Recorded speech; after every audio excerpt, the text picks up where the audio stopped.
Continuando con el presente conversatorio denominado Conciencia, Reivindicación e Integración Marítima, voy a dar lectura al currículum vitae del señor almirante Yamil Borda Sosa.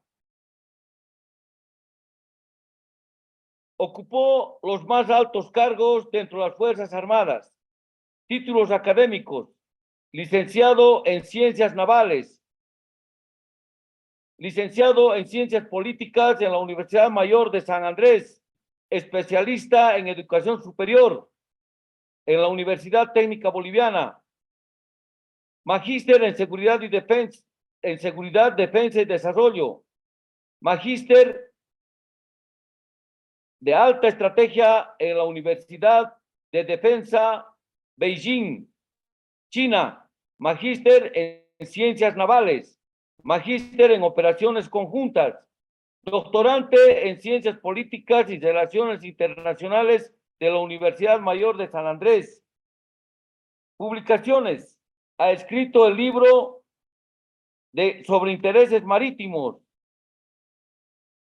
articulista de la revista científica Mundo Abigazado de la UNSA, publicaciones en periódicos sobre la problemática del mar, docente en la Escuela de Comando y Estado Mayor Naval.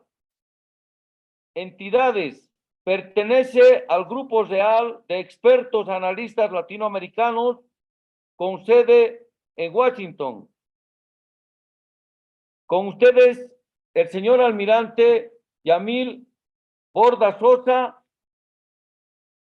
Con el señor almirante, la palestra es suya.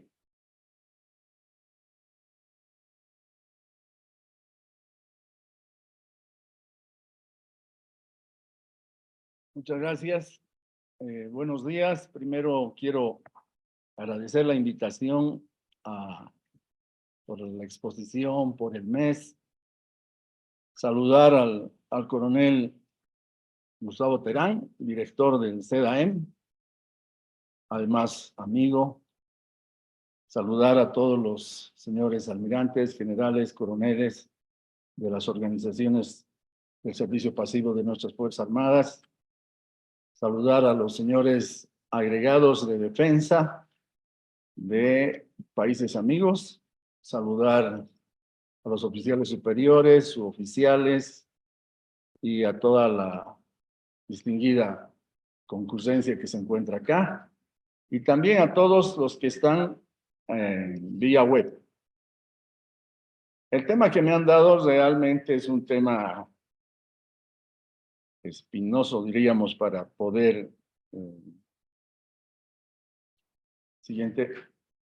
para poder desarrollarlo, pero lo he mantenido de la siguiente forma.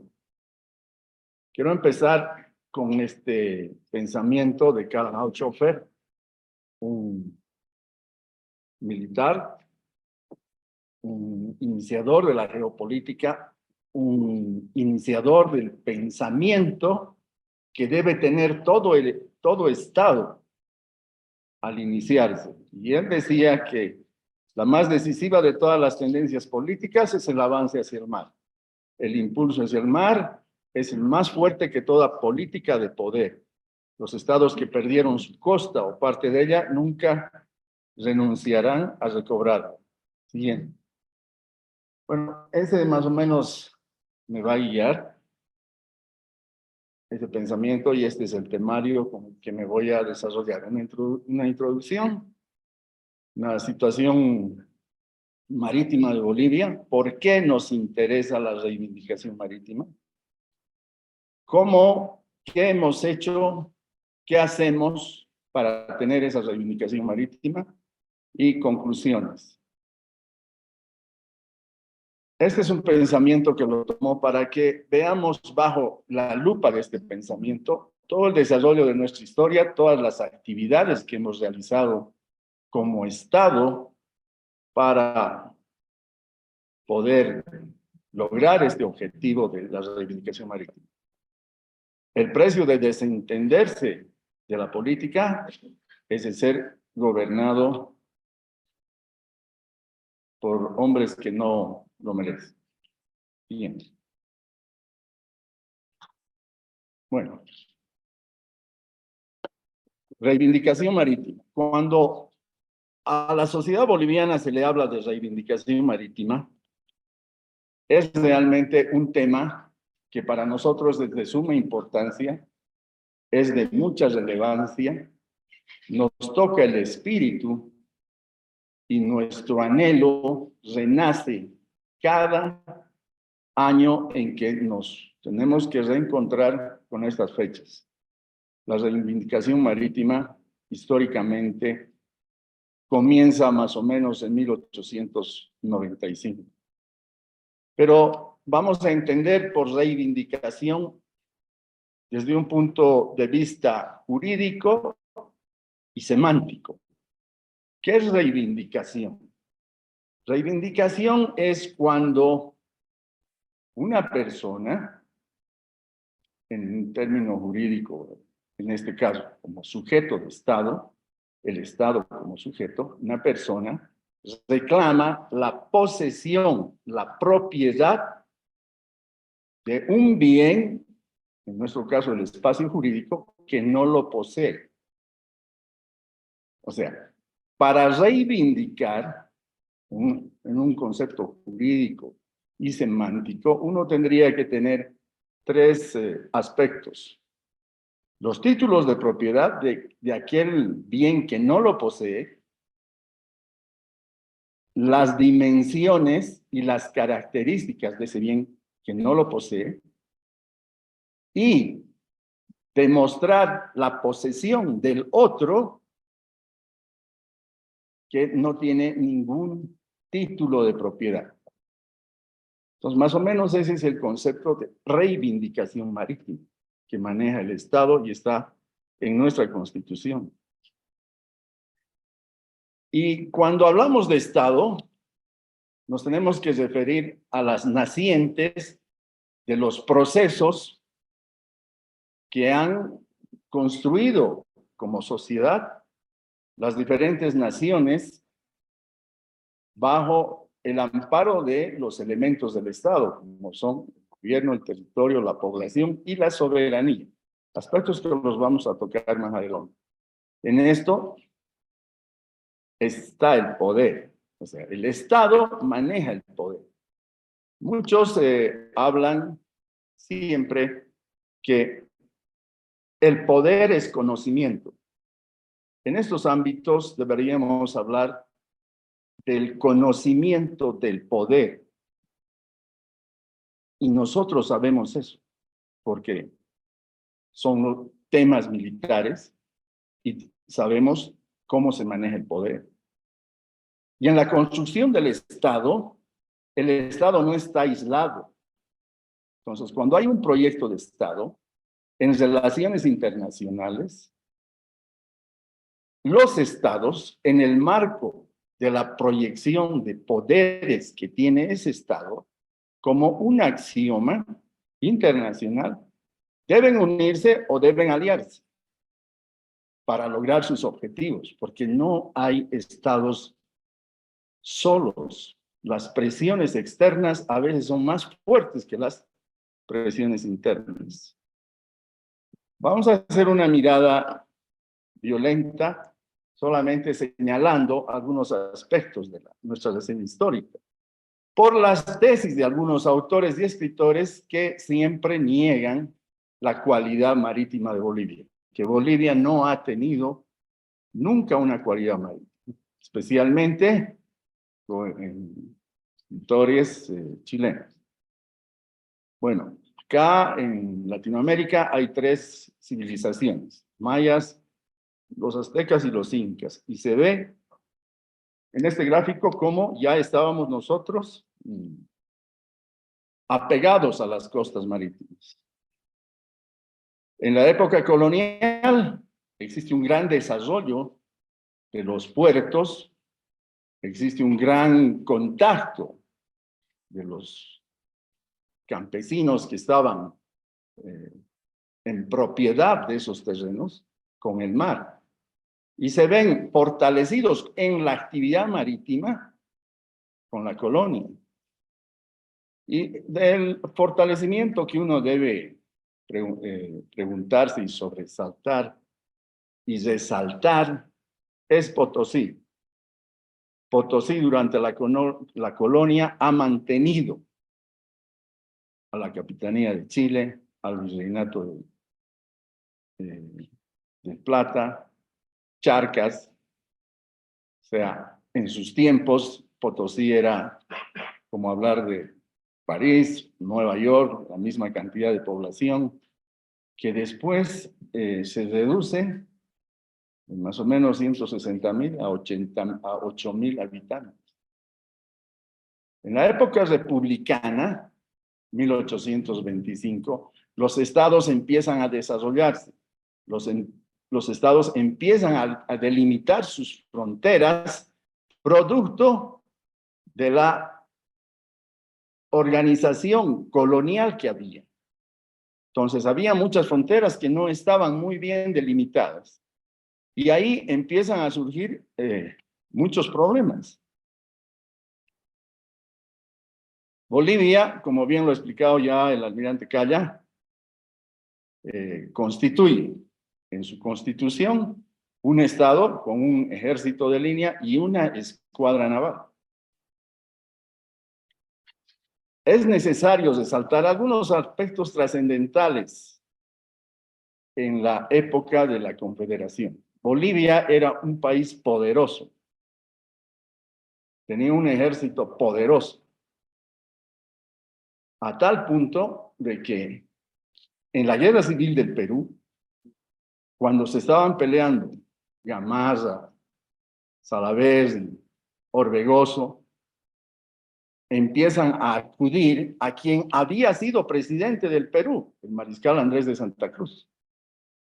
Entonces, Gamarra, que había peleado con Santa Cruz en la Guerra de la Independencia, se acerca primero a él a ofrecerle y recordarle el proyecto bolivariano. Pero también después se acerca a Orbegoso, dándole mucha más importancia a ese proyecto. Bueno, ahí empieza una disputa sobre la cual Salaverry, que era de Lima, empieza a protestar contra ambos. Una de las primeras acciones que toma es bloquear Cobija.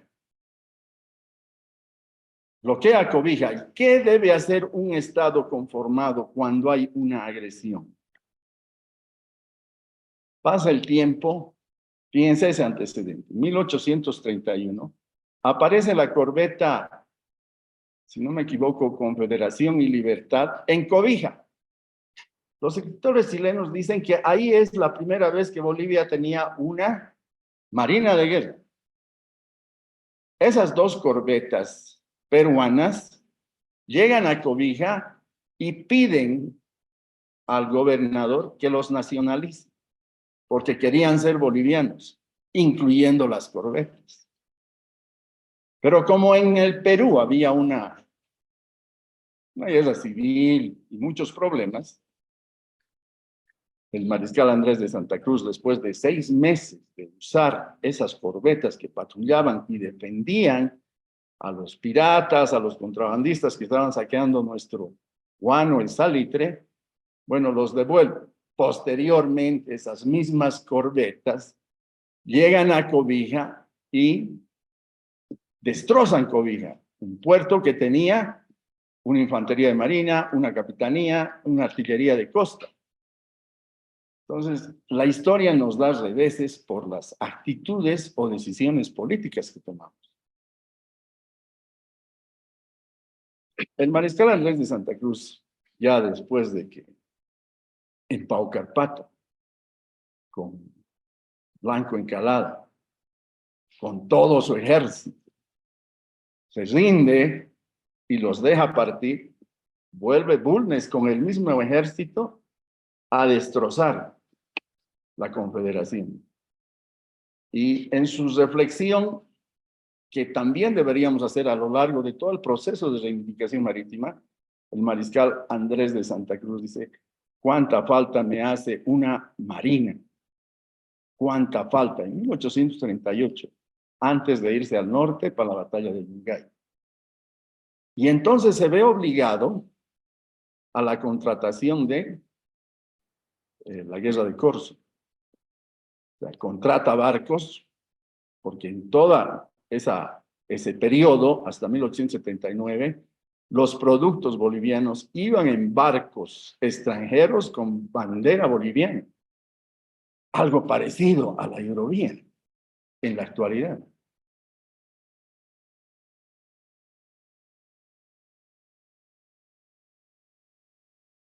Siguiente, por favor. Así que, bueno, más o menos este es el dilema de toda la confederación que ya lo hemos mencionado. Ahí está la toma de Cobija, que se quería, que pretendía Chile. Chile, un país que siempre ha tenido un pensamiento marítimo, desde O'Higgins, al independizarse, decía que de nada va a servir la independencia si no logramos controlar el mar, si no logramos dominar el mar y avanzar al norte. Y aparece Diego Portales con la genialidad para preparar en 1879 lo que ha sido la Guerra del Pacífico. Pero aquí quiero otro hecho resaltar, que lo ha mencionado el almirante Calla también, en 1863, las corbetas chilenas van a Mejillones, paralelo 23, y dicen que es propiedad del territorio chileno y que garantizan a las empresas chileno-británicas la explotación del salitre. Entonces, las autoridades dan parte a Bolivia de que han invadido los buques chilenos Mejillones. ¿Qué debería hacer el Estado? Bueno, el presidente de entonces, Achá, José María Achá, declara la guerra con apoyo del Congreso a Chile. Y cuando un Estado declara la guerra a otro Estado, ¿qué debe hacer ese Estado? Pero pasa el tiempo, no se hacen actividades para revertir esa acción y más bien aprovechan la presidencia de Melgarejo y la invasión de el intento de retoma de la Armada Invencible de los españoles. Entonces hay un historiador, Anaya, indica de que el primer emisario español le ofrece a Bolivia que sean aliados y que ellos les van a proporcionar de todo. Pero Chile y el Perú, Chile inicialmente al verse amenazada en Valparaíso, inmediatamente convoca al Perú, a Bolivia y al Ecuador para unirse contra España. Y así es la primera vez que Bolivia participa en una alianza cuádruple contra España y los desaloja. Y así viene, bueno, esto es de 1866. Ya en la guerra del Pacífico también existen actividades que normalmente no se resaltan. Voy a tratar de resaltar algunas. En 1866, antes, ahí está un canciller Santa María de Chile. Entonces, visionario, le dice a Bolivia que sea su aliado, que ellos van a garantizar el puerto natural que tiene Bolivia. Porque ellos ya veían que la mayor riqueza salitrera estaba en el Tarapacá y veían la rivalidad que existía con el puerto del Callao. Aprovechan, esa, digamos, incoherencia o falta de seguimiento político de Bolivia para poder influenciarlos. En 1873 hay un temor de Chile de que se unan Bolivia, Perú y la Argentina. O sea, deberían unirse los tres. Entonces, Chile ofrece unirse a la Argentina. Chile ofrece unirse con Bolivia. Chile ofrece unirse con el Perú. Fíjense cómo el manejo del poder, la diplomacia, la política internacional trabaja paralelo a la fuerza. Y eso, bueno, lo llevamos en un planeamiento estratégico. En 1879, en abril, ya iniciada la guerra, vuelve a ofrecer Chile ese tratado de o esa, ¿cómo diría? Esa ponencia de unirse a Chile. Le vuelve a ofrecer a Bolivia de que se una con Chile. ¿Y qué Chile le va a garantizar? Tarapacá y Arica. Nosotros, fieles al pacto de 1873, bueno, seguimos. Y aquí, después de la batalla de Tarapacá o el Alto de la Alianza, nosotros nos retiramos y en 1895 Chile le ofrece a Bolivia la firma de 3 tratados. Nosotros los firmamos, ratifican los congresos, pero obviamente no lo cumplen. O sea, no cumple Chile. Bueno, esta parte es un pincelazo de la historia, de aspectos que nos han afectado y que no debemos olvidar para no repetir. Pero parece que vamos repitiendo en la historia. Bueno, la situación marítima de Bolivia. Bolivia ahora es un país enclaustrado en el mundo. Y en el mundo existen 44 estados enclaustrados. En la Organización de las Naciones Unidas existe el grupo de países sin litoral y con limitaciones geográficas. He tenido la oportunidad de asistir al grupo Almaty, de los países sin litoral, y hacer un informe el año 2012 a la embajada y colocar una posición personal en ese entonces. Que Bolivia debería incluir este grupo de la siguiente manera. Debería ser de la siguiente manera. Grupo de países sin litoral con limitaciones geográficas y privados de su litoral. Porque la condición de Bolivia es diferente a los 43 otros países. Y si aceptamos participar en el grupo de países sin litoral, estamos aceptando que no nos tienen litoral. Entonces habría que ser una figura diferente. En esa reunión del grupo de países sin litoral, sí, ellos han aceptado, pero ya tenían que gestionar en Cancillería. Bueno, ahora, ¿qué pasa con este grupo? ¿Cómo se desarrolla? ¿Qué nos afecta?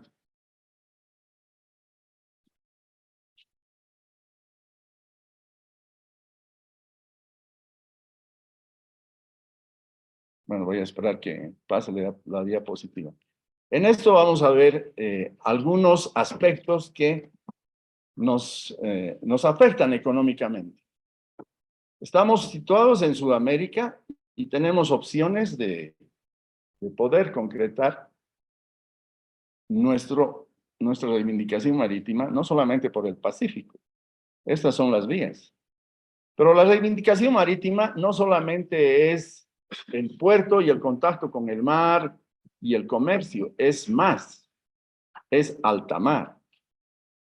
Pero inicialmente vemos cómo nos afecta como país en nuestra economía. Pero más allá del Estado, o sea, la importancia del mar nos hace que nos está, ¿cómo les diría? Como imán, llama a los estados. Entonces acá, vemos que los océanos absorben más del 90% del calor. Actúan como un termostato del planeta. Los océanos llevan a cabo alrededor del 50% de la producción primaria mundial. Oxigenan el planeta. Hay mucha biodiversidad. Si no hubiese mar, entonces estaríamos en Saturno, en otro planeta, con más de 600 o 465 grados de temperatura. El planeta, no los países costeros, no los países sin litoral. El planeta, el ser humano. Y los seres vivos, el comercio mundial, que es más o menos el 90, 80, 90% que se mueve por los mares. Bueno, esos datos, ¿cuál es la importancia de estos datos? La importancia de estos datos es de que para muchos autores el mar es un derecho natural del ser humano. El mar es un derecho como lo es, por decir, el aire. Nadie puede apropiarse del aire. Entonces, el mar es algo que el ser humano necesita. Pero este ser humano, cuando se organiza en una sociedad, empieza a conformar el Estado y los elementos del Estado. Por la Edad Media no existía el concepto de mar territorial. Cuando la actividad naviera empieza a desarrollarse, entonces los puertos empiezan a conglomerarse de barcos y empieza un desorden. Y los estados empiezan a germinar la idea de que esos estados deberían tener jurisdicción sobre el mar adyacente a la costa. Y ahí empieza el concepto de mar territorial. Antes habían los conceptos del mare liberum, que el mar es de todos, nadie puede apropiarse del mar. Después está el concepto de mare clausum, donde sí, deberían tener los estados jurisdicción en el mar territorial. Bueno, estos conceptos vienen también del mare nostrum, ¿no? De los romanos en el mar Mediterráneo. Pero acá nos quedamos con que el mar es un derecho de toda la humanidad, es patrimonio de la humanidad. Por lo que el mar da, por lo que el mar provee a los seres humanos, no a los países con costa o sin litoral. Eso hace que nosotros tengamos derechos en alta mar. Y por eso que se conforma la CONVEMAR, que en la anterior exposición han escuchado, donde existen países que firman, ratifican y otros que no firman, como está ahorita en plomo, ahí está, entre ellos el más fuerte, Estados Unidos. Muy bien, el mar actualmente, ¿qué nos da? En la actualidad, ¿por qué es importante la reivindicación marina? Porque nos da energía, y energía pura, energía maremótica, osmótica, corrientes marinas, etcétera. Y aquí en esta revista de energía mundial, el 29% ya es energía que proviene del mar, de las hidroeléctricas, etcétera. Y también está la Antártida, que también es patrimonio de la humanidad, pero ya todos los estados reclaman posesión, o sea, propiedad de la Antártida. Incluso estados que están muy al norte. Bueno, ellos tienen un argumento de que los estados deberían participar en la Antártida, pero solamente aquellos que tienen costa. Yo creo que los estados sin litoral y privados de su litoral deberíamos tener también derecho de estar ahí y gozar de todas los beneficios en minerales, alimentación, etcétera, que vienen. En un aspecto igual económico, vamos a ver acá cómo afecta a los estados el no tener una salida al mar.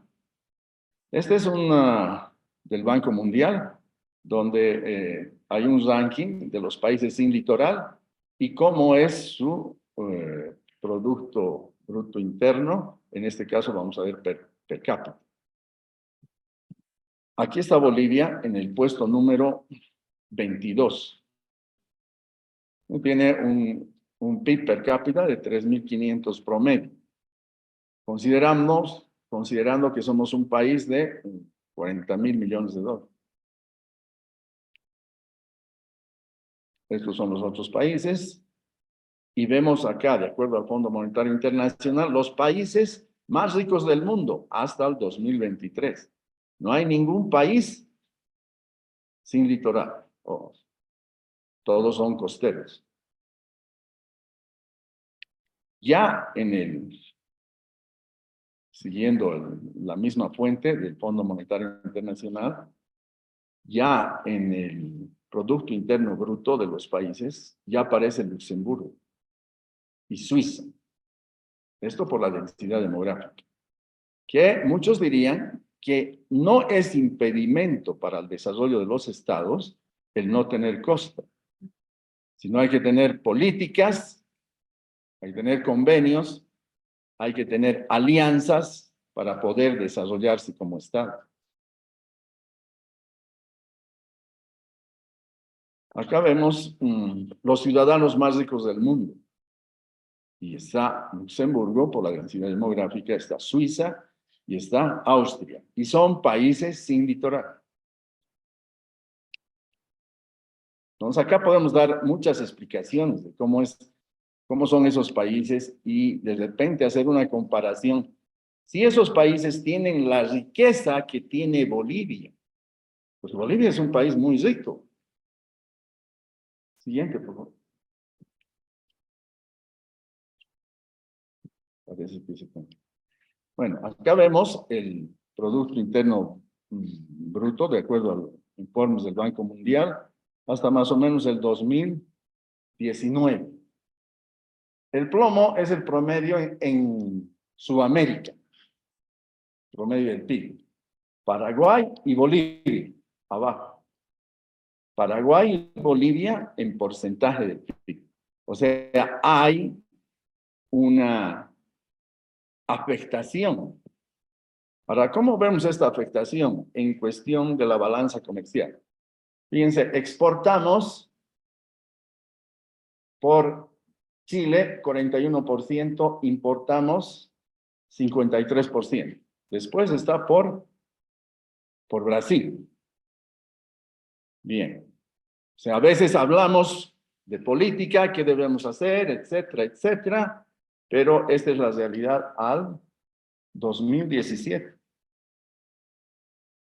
La demanda la hemos presentado en 2013 y habían otros criterios. Los costos de exportación en contenedores. Fíjense que de exportación, Bolivia gasta casi el doble de los países que tienen costa. Y más del doble. El 2005 al 2014 casi no varía. Y varía un poco por las tasas comerciales que establecen los estados. En cuanto a importaciones, acá ya hay una mayor diferencia de costo. El 2005, y fíjense, el 2011, 1.700 más del 2.3% en incremento. O sea, las importaciones en contenedores nos cobran más. Las exportaciones nos cobran menos. ¿Y por qué nos cobran más las importaciones? Porque son productos que el Estado necesita. Y nos colocan aranceles, bueno, que ven por conveniente. ¿Y esto en qué afecta? Obviamente afecta en el PIB. Aquí hay una relación del Banco Mundial, cómo afecta en este caso, a Bolivia, a la economía en el PIB. Y vemos acá, desde el 2005 al 2016, más o menos un promedio del 1.5% del PIB anual. Eso en plata es más o menos entre 5 a 6.000 millones de dólares. Bueno, Ahora vamos a ver algunos, igual, antecedentes violentos de lo que hemos hecho en cuanto a reivindicación marítima. Hemos visto que en 1825 hemos firmado 3 tratados y no hemos hecho el seguimiento, no hemos exigido que se cumpla. O sea, 54 años con costa, no hemos consolidado. 25 años después de la guerra del Pacífico, tampoco hemos considerado. O sea, nos importaba más otras cosas. Por eso a veces yo digo que no había conciencia marítima, sino venimos de una inconsciencia marítima.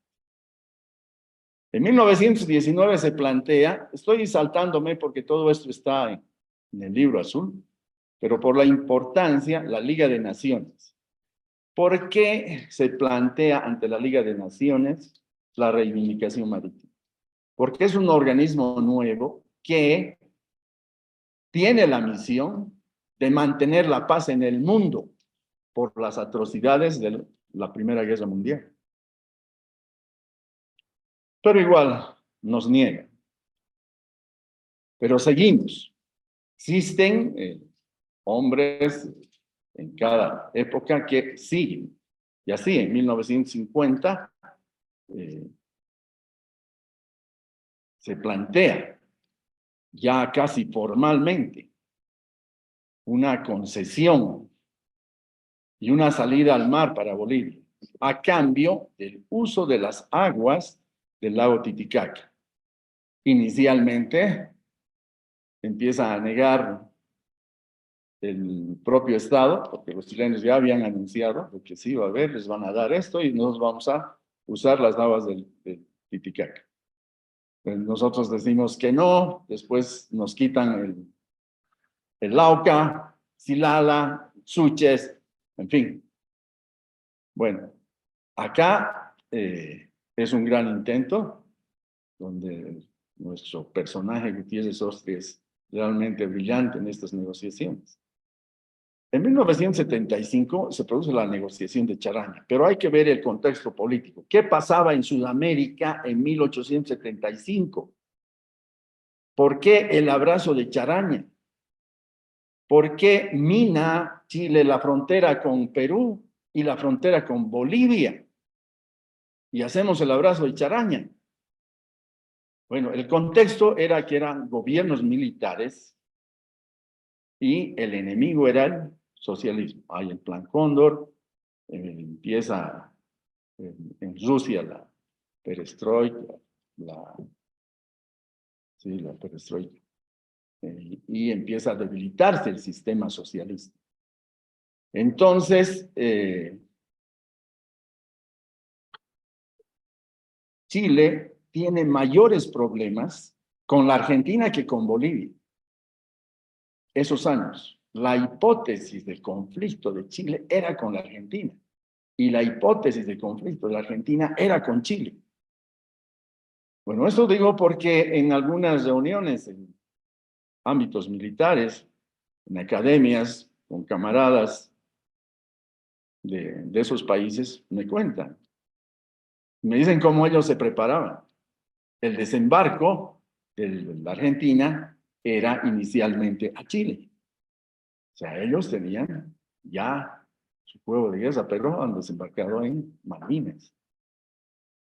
Pero ellos eran el objetivo ese. Bueno, allí había una alianza, ¿no? Una alianza secreta, Perú, la Argentina, y Bolivia no estaba considerada porque era un paso que obviamente debíamos dar por la potencia, ¿no?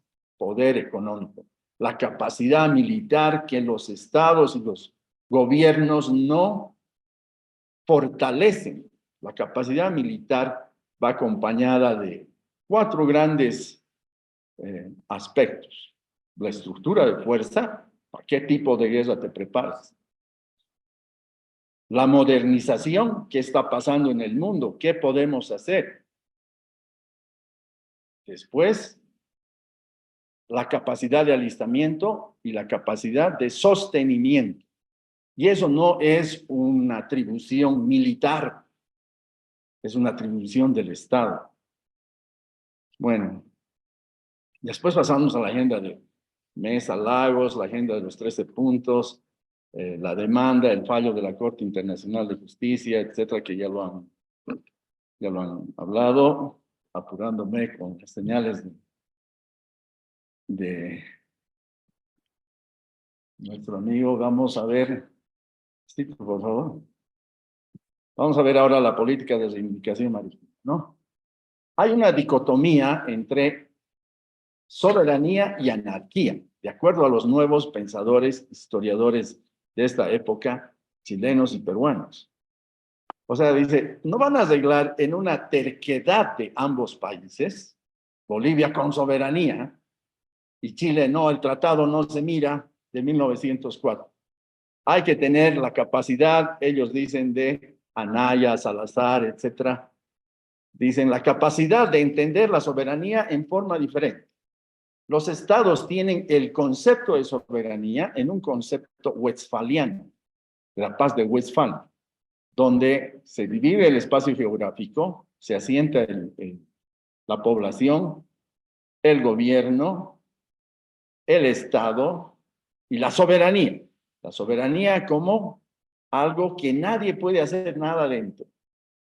Pero ellos dicen, se podría hacer, dividir, como dividen en los estados. Por ejemplo, hay regiones autonómicas, hay lugares de reserva, etcétera, etcétera. Y aparecen tres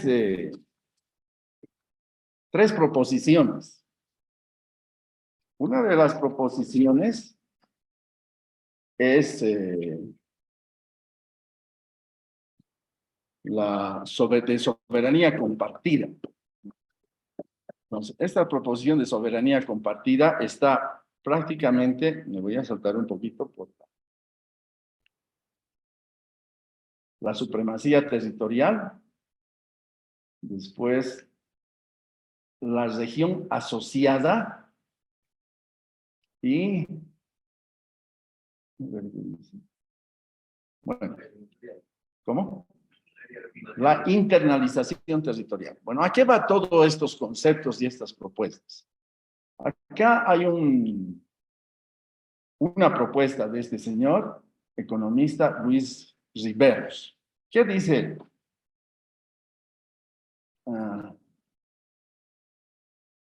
Siguiente. Él propone que después de la demanda que ha tenido Chile y Perú en La Haya, el 2014, por el límite marítimo, debería quedar más o menos así. Pero antes, este gráfico les hago pasarles un comentario. Del año más o menos 2003, en un curso de Altos Estudios Nacionales, a un buen amigo, un historiador peruano, me dice, acá hay la propuesta de la Escuela de Altos Estudios Nacionales a la Cancillería, de que en vez de hacer la demanda a Chile por el límite marítimo, deberían hacer una propuesta de tal manera que este sector peleado por ambos pase a ser el mar de Bolivia. Y como han propuesto en 1950, hacerle un corredor al norte de Arica. Esa era la propuesta. Bueno, pero se quedó en eso. Entonces, ¿cuál es la visión de este? Bueno, esto era la propuesta, ¿no? De mantener la línea férrea y todo esto pueda ser de Bolivia. Acá, lo de Arica. Bueno, la demanda que tiene Chile y Perú es esta, ¿no? Este es para los chilenos esta debería ser la frontera y para los peruanos debería ser esto que está demarcado en 1829, donde tiene una gran influencia los americanos. Bueno, en el fallo de La Haya, más o menos Chile, el Perú logra tener más de 20,000 kilómetros cuadrados o sea, que gana de espacio marítimo. Y esto queda así, ¿no? En el paralelo 18 grados 21 minutos, la frontera. Pero más o menos se delimita así la frontera. 80 millas, pues todo este espacio que va para Chile, y todo esto es lo que gana el Perú como mar territorial. Pero bien, acá hay un punto. Este es el punto de concordia en la costa. Y la demanda, o sea, la resolución de la Haya dice: del hito número 1, paralelo 18 grados 21 minutos, se traza la línea de frontera marítima. Y no habla frontera terrestre. Entonces, este espacio están disputándose los dos, o sea, Perú y Chile. ¿Cuánto es? 37,000 metros cuadrados, o sea, 3.7, o sea, 4 hectáreas. Ahora, la posición es, ¿qué pasa con esto? Pues acá debe iniciarse para él la posición, ¿no? Esto debe ser, de acuerdo a este historiador, esto tiene que ser de Bolivia, en primer caso, si aceptarían los dos. El segundo caso es hacer esa jurisdicción compartida, bajo diferentes figuras. Dejar el concepto de Jean Bodin de la soberanía y entender la soberanía como un espacio más bien de mancomunidad de los 3 estados. Bueno, acá habría que tener y realizar alguna acción, ¿no? Bueno, me voy a apurar un poquito por el tema. Acá, viendo más allá, les decía que la reivindicación marítima no es la costa, el puerto, los barcos, el comercio. Está más allá, está en estos espacios, donde el Estado boliviano tiene derechos en la superficie terrestre aledaña a la costa, en el mar territorial, en la zona contigua, en la zona económica exclusiva y en alta mar, y últimamente en los fondos marítimos que se llama la zona. Bueno, acá hay algunos aspectos de que la Armada, como Armada, está realizando actividades a favor del Estado. Y esto tiene que saber población y todos. Lo que pasa ahora es que necesita más apoyo. Tenemos personal que está en todas las organizaciones internacionales, pero sin apoyo. Y está viendo, pues, esto se ve con un concepto no de interés del Estado, sino de una actividad política. Bueno, ahí tenemos la parte de la Antártida. Este es un gráfico del mar, donde esta zona celeste es la zona alta mar, donde tenemos derecho, podemos hacer ahí todo, podemos navegar, podemos pescar, podemos hacer islas artificiales, podemos hacer. ¿De quién depende? Del Estado. Depende de la Armada, tiene que tener apoyo. Creo que todos los miembros de la Armada estamos listos para salir. Este espacio azul más oscuro es los espacios que los estados ribereños están pidiendo que se extienda la zona económica exclusiva a las 300 millas. Y estos espacios amarillos son detectados de grandes riquezas minerales en los fondos marítimos que vamos a ver ahorita. Por ejemplo, en los fondos marítimos, en alta mar, donde tienen derecho todos los estados, están los módulos polimetálicos, los sulfuros polimetálicos, las costras cobálticas, que según estudios son más ricas que los que producen los estados más ricos en ese mineral. Cobre,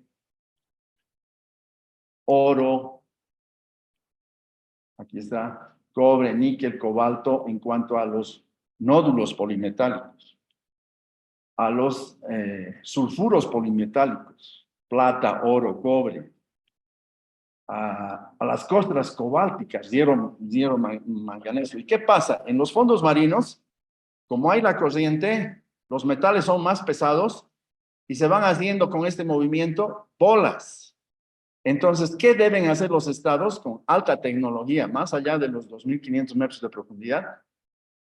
Robots, agarrar eso y sacar. Y se saca una producción mayor a las minas, a las mejores minas del mundo. Bueno, eso es en los fondos marinos. Y aquí hay un ejemplo rapidito de dos estados que anteriormente solamente vivían del turismo, pero ahora son estados mineros. Togo y no me acuerdo muy bien, no sé si pueden leer por ahí, que están en este sector. Se han aliado el 2017 con empresas que tienen esa tecnología, porque la CONVEMAR reconoce al Estado y como es alta mar, los estados sin litoral podrían ahí hacer explotación. Nosotros podríamos hacer, aunque ahora están regulando la autoridad de los fondos marinos. Pero si no participamos, si seguimos viviendo de los fondos con espaldas al mar, nosotros tenemos de repente no tan buena perspectiva ni proyección. Como conclusión, quiero decir solamente esto. Vamos a volver a la vecindad del mundo, como decía nuestro autor, Fernando Díez de Medina. El ideal portuario de Bolivia vivirá lo que vivirá la nación misma, Austria Gutiérrez. Mientras hay un boliviano en este planeta, la reivindicación marítima va a estar presente. Entonces, la reivindicación marítima está y estará presente en cada boliviano. Es posible generar nuevas ideas e intentos para la convivencia pacífica entre nuestros estados, que además de garantizar un desarrollo y colaboración mutua, también garantiza una paz regional.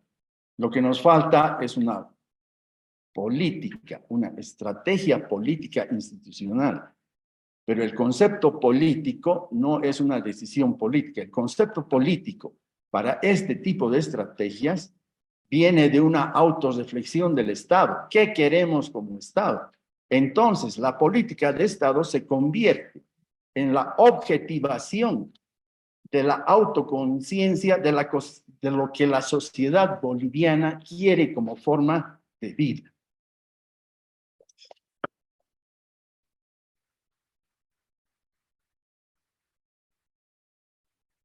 Señor almirante. Muchas gracias, señor almirante Yamil Borda Sosa. Bajo las normas emitidas anteriormente para la formulación de las preguntas, vamos a dar inicio a la ronda de preguntas del tema que ha expuesto el señor almirante Yamil Borda.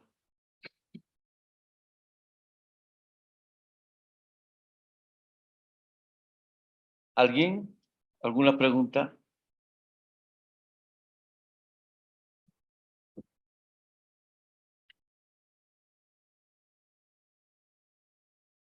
Señor almirante, felicitado por su excelente exposición, muy puntual.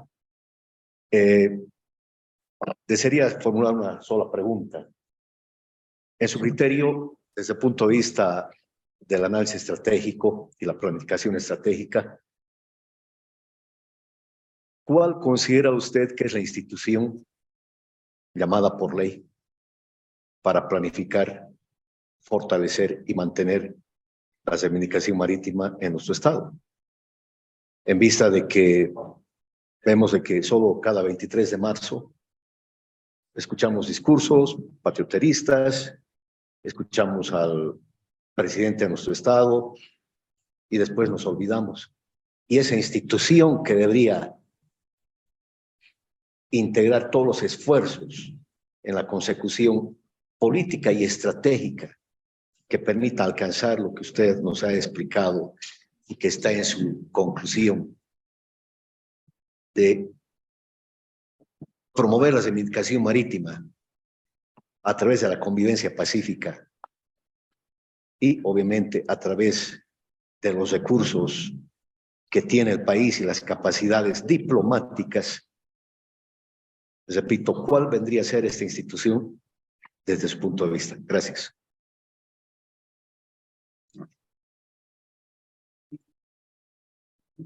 Ya tiene el micrófono. Puede pasar, por favor. Bueno, gracias por la pregunta, coronel Terán. Pues realmente en nuestro artículo 268 dice la institución encargada de promover, administrar los intereses marítimos es la Armada Boliviana. Pero si vemos la actividad de la Armada Boliviana, que está en todo lado, vemos también un choque de intereses con otras instituciones del Estado. Una dirección de capitanías de puerto que hay en la Armada, una dirección de capitanías de puerto que hay en el Ministerio de Defensa, una dirección de puerto que hay en el Ministerio de Transportes, y las instituciones en los tres niveles del Estado se van peleando competencias. O sea, el nivel del Estado, el nivel de gobernación y el nivel municipal. O sea, no hay un entendimiento. Yo creo que los miembros de la Armada están sumamente capacitados, además de tener presente todo este sentimiento de reivindicación marítima, que no solamente lo profesamos en este mes de marzo, sino a lo largo de todo el tiempo. Pero excedería también con una gran responsabilidad de que la Armada sea la que origine y dé políticas. Es necesario la intervención de una institución multidisciplinaria. Las armadas en el mundo son parte de la política exterior del Estado, porque son ellos los que están afuera, son ellos los que llevan la bandera, son ellos los que representan la jurisdicción del Estado en alta mar o en las zonas marítimas diferentes. Pero como les decía, la visión de Estado parte del Estado. Y la visión y la política del Estado parte de esa autorreflexión que debemos hacer para poder completar los objetivos. Entonces, ¿qué institución debería hacerse cargo en el nivel de proyección estratégica, geopolítica? Es una institución multidisciplinaria. Yo hubiera querido que nos invitaran, o que, por ejemplo, el CEDAEN, que tiene una trascendencia en lo militar, pero debía tener esa trascendencia también en la parte política. Muy lindo sería, ¿no?, que los del Congreso, la Cámara o la Comisión de Seguridad y Defensa esté acá presente, que deberían estar, porque es necesario escuchar a los miembros de un poder del Estado. Y como miembros de un poder del Estado, nosotros tenemos que asimilar las intenciones políticas como objetivos de Estado. Por eso, de repente, Diremar debería ser una institución, pero con la participación de varias instituciones. Y esencialmente de la Armada. Gracias.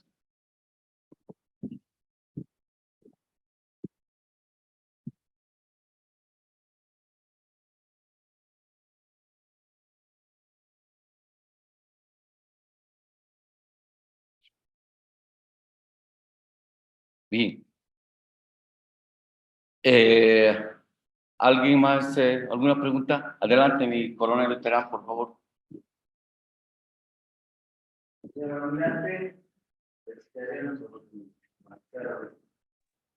Conferencia, quiero hacerle una pregunta que en cuanto a la reivindicación marítima de nuestro país, han habido varias iniciativas. Espero las disculpas del caso y que no se malinterprete. Hemos empezado antes de la demanda en la Haya con la confección de una bandera de reivindicación marítima. Han habido participación en foros, en organismos internacionales, donde creo que no ha habido el eco esperado. Nos habla usted de que Para lograr una reivindicación marítima es necesario establecer políticas, convenios y alianzas que seguramente se han hecho, pero tampoco han tenido el eco esperado. Y usted dice que hay que plantear nuevas ideas e intentos, ¿no? ¿Qué ideas e intentos podemos plantear en cuanto a, uno, a desarrollar nuestro poder militar a través del desarrollo del potencial nacional que tenemos, para establecer políticas efectivas y fuertes que nos permitan lograr otra vez negociaciones con Chile, particularmente en el nivel estratégico nacional y militar?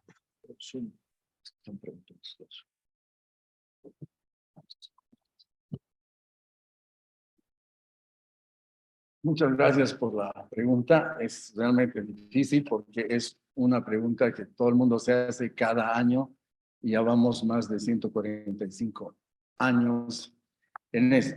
Pero les he mostrado que en la tesis que yo tengo, tesis doctoral, es que hay que pensar más allá del Estado inicialmente. Hay que participar en todas las organizaciones internacionales con una posición geopolítica de reivindicación marítima. O sea, las relaciones internacionales son unas relaciones de intereses. No hay amigos ni enemigos. A pesar que podría haber, de acuerdo, por ejemplo, pensamiento de Kissinger, ¿no? El amigo de mi enemigo es mi amigo, etcétera. Los chinos ganar o ganar, pero deberíamos tener una política que nos guíe. Pero la política no van a ser solamente de los que en el momento están detentando el poder. La política tiene que nacer de instituciones como estas que realmente trasciendan en las decisiones políticas del Estado. Y esto solamente, en mi concepción, es con una concepción geopolítica. La concepción geopolítica nos permite leer políticamente esa reivindicación marítima. Pero después de hacer un análisis, ¿qué queremos? ¿Tenemos posibilidades de navegar en alta mar e influenciar? Hay una máxima que dice, solamente quieres lo que conoces y defiendes lo que conoces. Pero en Bolivia, ¿cuántos no conocerán el mar? Para eso, muchos autores dicen, Bolivia vive de espaldas al mar. Sigue viviendo de espaldas al mar. Los de la Armada salen, pero no en forma continua. ¿Cómo no vamos a navegar? Les había dicho inicialmente, en la guerra de la Confederación, o antes, o hasta la guerra del Pacífico, nuestras exportaciones iban en barcos con banderas bolivianas. Y ahora están igual. La hidrovía, no tenemos una empresa, pero hoy deberíamos tener, ¿no? Porque, fíjense, el negocio es mayor que el producto, es el transporte. Y en eso, obviamente, nos está yendo mal. Entonces, es un poco complicado esa respuesta, pero hay que intentar. Una parte diplomática, que vendría así, una concepción geopolítica. Antes de eso, una decisión política. La decisión política de qué queremos hacer. La concepción geopolítica, que vuelve a la estructura del Estado como decisión política, pasa a las relaciones internacionales, pasa a la política exterior con el mismo pensamiento y pasa a nuestros diplomáticos. Nuestros diplomáticos deberían ser expertos para asistir en organismos internacionales y para tener esa habilidad de lograr el objetivo que obviamente no debe saber el otro. Señor almirante, antes de que se retire, por favor, hay dos preguntas que han lanzado en la plataforma Zoom. Dicen así, in extenso. Señor almirante, ¿cree usted que es fundamental fortalecer las relaciones diplomáticas con Chile para aperturar espacios de diálogo de manera constructiva, orientada a negociaciones futuras, y la otra que también da o hace conocer mi coronel Loza, dice así: ¿usted considera que COSDEP, el Consejo Supremo de Defensa, debería participar activamente en la elucubración de políticas y estrategias referente a la reivindicación marítima? Esas dos preguntas, señor almirante. Sí, la primera es, La primera es, ¿cree usted que es fundamental fortalecer las relaciones diplomáticas con Chile? bueno, en la propuesta última de ese historiador chileno, hay que tener otra concepción de soberanía, ¿no? Tenemos ahí un triángulo que está ahí flotando y dice, pero si no hablan, o sea, si no hay un país interesado, como es Bolivia, en ese triángulo que está en disputa entre Perú y Chile, bueno, habrá que acudir a Estados Unidos, quien era el padrino de la firma del tratado de 1929. O sea, tendríamos que hacer allí algo, ¿no? Después, para entablar las relaciones con Chile, yo creo que más bien hay que tener una política exterior más fuerte. O sea, no callarse. Ya hemos gritado al mundo que hay una deuda pendiente. Y no hay que callarse. Y hay que seguir gritando hasta que el mundo, la sociedad, reconozca que hay un asunto pendiente en Sudamérica y que hay que solucionarlo. Fíjense, este historiador chileno propone ese triángulo. Y yo creo que es algo bueno. Entonces, hay que seguir, pero la representación, que en este caso vendría a ser una fuerza, como en política exterior, cuando los estados se están desarrollando los poderes de ese estado. Un poder de ese estado es pues el pensamiento de ese estado a través de nuestros diplomáticos. Entonces, los diplomáticos tendrían que ponerse de acuerdo y hacer gestiones que interpreten ese pensamiento. Pero el problema es de los cambios. Y en esto voy a responder la segunda pregunta, por ejemplo, COSDEP. Sí, COSDEP. COSDEP, ¿no? Secretario. Es algo tan importante que nosotros entendemos su trascendencia que debe tener, pero es algo irrelevante en la política. Porque ese es el secretario que llama y convoca y nadie le hace caso. Cuando ahí debería estar mucha gente que están acá, colocando su pensamiento desde la reflexión, especialistas que estén visualizando y que aporten no solamente a la seguridad del Estado, sino al desarrollo del Estado, que es algo que todos los bolivianos queremos. Muchas gracias, señor almirante.